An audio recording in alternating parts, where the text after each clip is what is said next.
Bagong kaso na naman. Ito, ang sabi, naghain ng petisyon ang mga miyembro ng Isang Bayang Coalition at iba pang personalidad para hilingin sa Korte Suprema na ideklarang unconstitutional ang ilang provision ng Republic Act No. 12116 o General Appropriations Act of 2025. Kasama sa mga naghain ng petisyon ay dating Supreme Court Senior Associate Justice Antonio Carpio, sanlakas sa pangunguna ni Marie Lopez, Advocates for National Interest, dating Ombudsman Conchita Carpio Morales at UP Diliman Professor Cielo Magno at Attorney Dante Gatmaitan at Maria Domingo Cecilia Padilla. Nako, Donyor. Respondents sa petisyon ang Senado, Kamara, Office of the Executive Secretary, Department of Budget and Management or DBM, Department of Finance or DOF, at Department of Public Works and Highways or DPWH. Giit ng mga petitioners, paglabag sa konstitusyon ang hindi pagbibigay ng pinakamataas na budget para sa edukasyong sektor. Correct. At ang pagpapataw ng zero subsidy Sa PhilHealth. Akala nyo makakalimutan niya na yung tungkol sa PhilHealth, ha? Ino-question din nila ang constitutionality ng ayuda sa kapos ang kita. Yan, program. akap ni Romaldis. Akap. Akap ni Dahil Tambaluslus. sa intervensyon ng mga mambabatas na tila budgets of congressional pork barrel. Sinabi nyo pa. Bago ito, may inihain na ring petisyon. Ito yung nauna.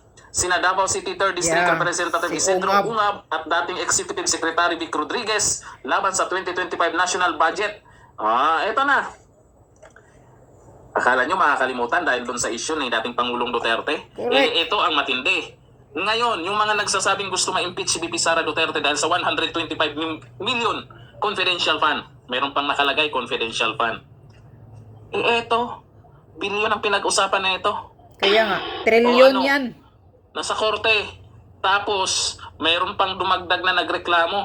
Ang dami na nila. Aba. Budget na naman. Nangyayari ba ito sa panahon ni dating Pangulong Duterte? Correct. Di ba? Si dating Pangulong Duterte, alam ng lahat na hindi po kurap. Yes, hindi kawatan ang mga Duterte. Ang binabato sa kanya, yung mga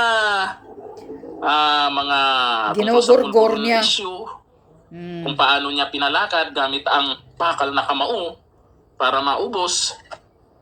Diba? Ganun talaga. Siyempre, sa panahon niya, maraming mga nasampulan. Maraming Ngayon mga sila durugista. bumawi. Pero ito Maraming ngayon ang kawatan. matindi. Ito dapat yung tutukan dahil pera ng taong bayan. Correct. Tapos, ayuda, ilan lang nakakatanggap. Di mo alam kung naibigay lahat. Tama. Aba, matindi to. Bulag-bulagan kayo. Yung mga naniniwala at naiiwan pa rin dyan, alam na lang natin na ilan na lang yung mga yan. Sa social media, gumagamit lang ng mga trolls ang mga yan. Pero nakita nyo naman, itong nakaraan, yung lumabas sa kalye o lumabas dyan na suportahan si dating Pangulong Duterte. Yun ang patunay na ang sumuporta sa mga Duterte ay hindi mga trolls. Totoong tao. Kaya ba nila gawin yung mga ganong pagtitipon? Na walang ayuda sa kanila? Punta kayo, may ayuda. Pero yung pumunta, Duterte supporters pala. Kaya Talaga. nga, ginagamit ang ayuda para Yak na. makapunta sa rally nila. Abangan po natin yan. Ito, maganda po ito. Sana, mayroon pang susunod. Yung iba dyan, wag naman na magbingi-bingi yan, magbulag-bulagan. Kung mayroon kayong nakikitang dapat talagang ayusin, ay tayahin nyo itong ginagawa nila. Paalala, hindi po mga Duterte supporters yan. Yan. Si Donyor, kinabahan na yan. Talaga naman. Sana sa eleksyon walang dayaan. Sure win ang mga senador ni Duterte.